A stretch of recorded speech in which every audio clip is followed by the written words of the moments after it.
Pinagpalang araw sa atin lahat dyan mga kamaestro. Ayan, tara, umpisa natin yung araw natin ito. Mag-oil change tayo ng ating sasakyan. So, ito yung natutunan natin. Although, may alam na tayo before na papanood natin, nakikita natin mga ginagawa sa akin. Pero mas nagkaroon tayo ng confident nung nag-training tayo. So, okay na tayo change oil change, kahit whatever. So, start na natin to. Lalabas ko lang. I-set up ko. Kailangan ko flat surface para yung pagtapon ng langis ng sasakyan, talagang solid na lalabas. Tapon lahat, okay? So, ang gagawin ko na lang, babalik rin ko patras. Alright?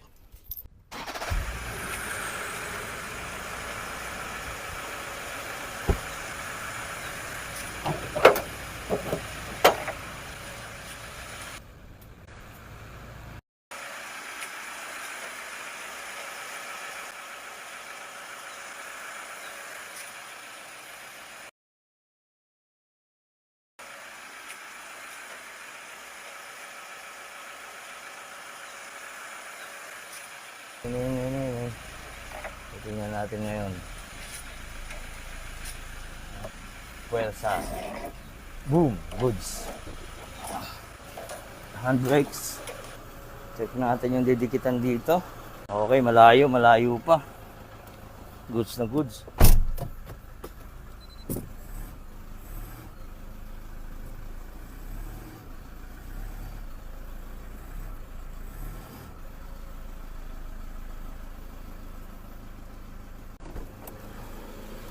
Konti pa. Yung makita deads yung camera. Okay, tingnan natin tong likod. Wow! Yan o. So, isang daliri lang yan. Isang daliri lang, pasok. Pwede na, ito na. So, ito na nga yung mga kakailanganin nating oil filter. Pangtanggal ng oil filter. At syempre langis, ito. 15W40, mas ideal siya sa high mileage o heavy duty engine tulad nitong atin. At ma-ensure nito, ang langis na to, ang durability under extreme condition. Alright, so, kasi meron dyan malabnaw, yan yung pagkakaiba nun. 7 liters, 6 plus 1. So, kailangan natin dito sa Hilux 3.0 D4D. Kailangan natin dito, pang-backlash natin ng drain plug. Tools natin dito, kailangan natin ng 14 kasi 14 yun malamang. Yan, 14mm. Yan ang kailangan natin. Kabit na natin yan. Kailangan natin mas mahaba kasi medyo malayo. At ito, ratchet. Ito mas magandang gamitin. Kabit na natin yan para dire-diretso na. Alright. Pambaklas. Okay, goods. Buksan natin yung hood muna. Yan. Okay.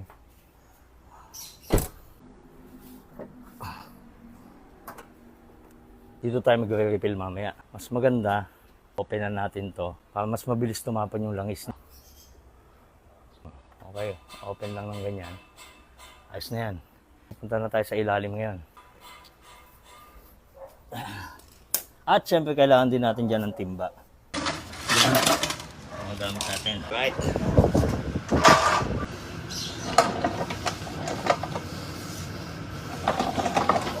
Kailangan dito tayo sa kabilang side. Hindi tayo matuluan. So, ito yung drain plug. Ito.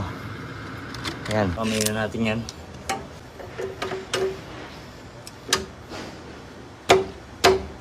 Yun.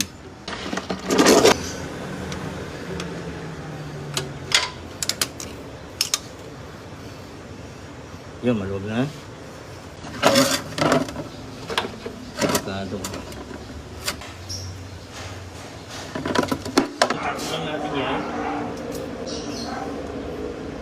So yan, i-drain lang natin, kaya lang natin yan, stay lang natin yan. Kung meron kayong compressor, bukan nyo ng compressor nyo para mas mabilis tumapan yung langis. Pero sa atin, wala tayong compressor, since wala tayong ganon. Antayin lang natin yan, kahit mga 30 minutes, i-drain natin, okay na yun. So at ayan, na-drain na natin ng matindihan. So ito na tayo, dito tayo sa filter. Papalitan natin yan. Ito siya. Ayan o, yung iba niyan, nasa ilalim. Pero ito, nasa ibabaw. At tanggalin natin yan. Gamit ang ating special tools. Ito, isang mahaba. Tingnan natin kung kasya na. Bitin, pabangga tayo nito. So, extension na natin yan.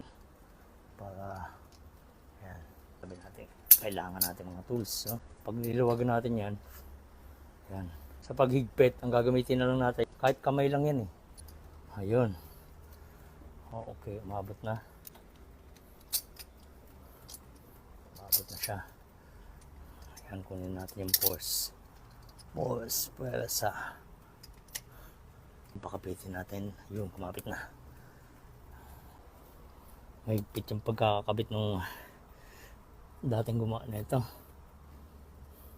Grabe naman. Ayan, yun, yun. Yun. Alright. So, okay na siya. Kamay na natin yan. Yun. So, ito na siya. Palitan na. At super. Oh, yan na. Ngayon, dito tayo sa oil filter. Yung iba, binubuhusan yan. Nilalagyan na ng oil. Nilagyan natin ng oil yan. Hindi siya mapwersa naman ng ano.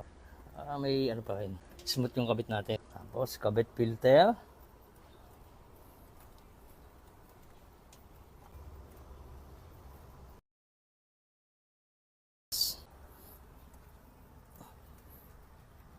Yun.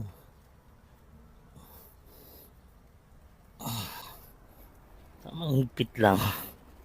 At ito na ikabit na natin yung ating oil filter. So punta na tayo sa ilalim. Kabitan natin yung drain plug. Ito nga palang oil, alisin natin to. Itong oil, make sure nyo na proper disposal. Mayroon tayong galon. At may pagbibigyan tayo nito sa Pangasinan. Ayan. Ginagawa kasi nila, ginagamit nila yan sa kalan, pangluto. Na tayo sa ilalim.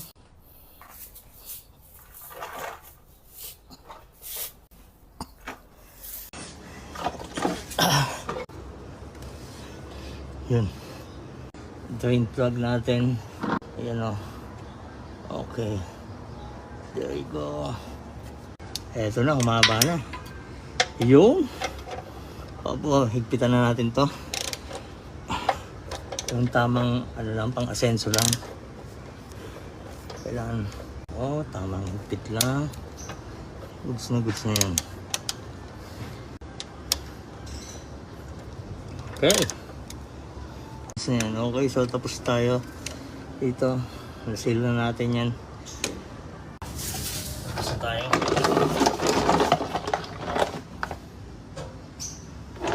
Talagay na tayo ng bagong langis. Refilan natin yan ng 7 liters na engine oil awit. Let's go. Alright.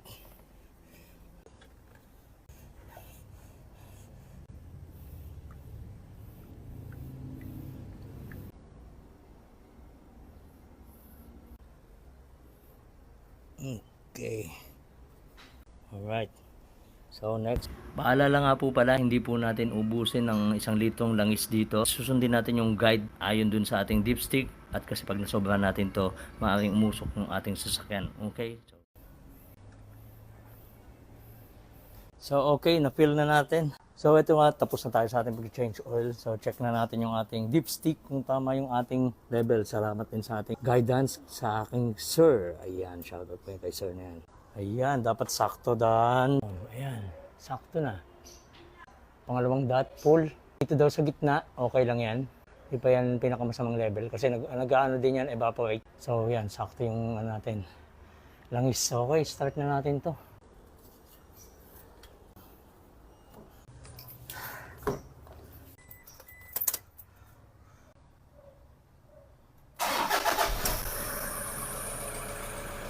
So okay mga kamestro, natapos natin itong pag-change oil dito sa atin, dito sa Hilux 3.0 D4DO, right? Yun ang unang gagawin nyo, drain plug, backlash oil filter, pagka-drain, balik drain plug, tapos bagong oil filter, then langis, tapos na.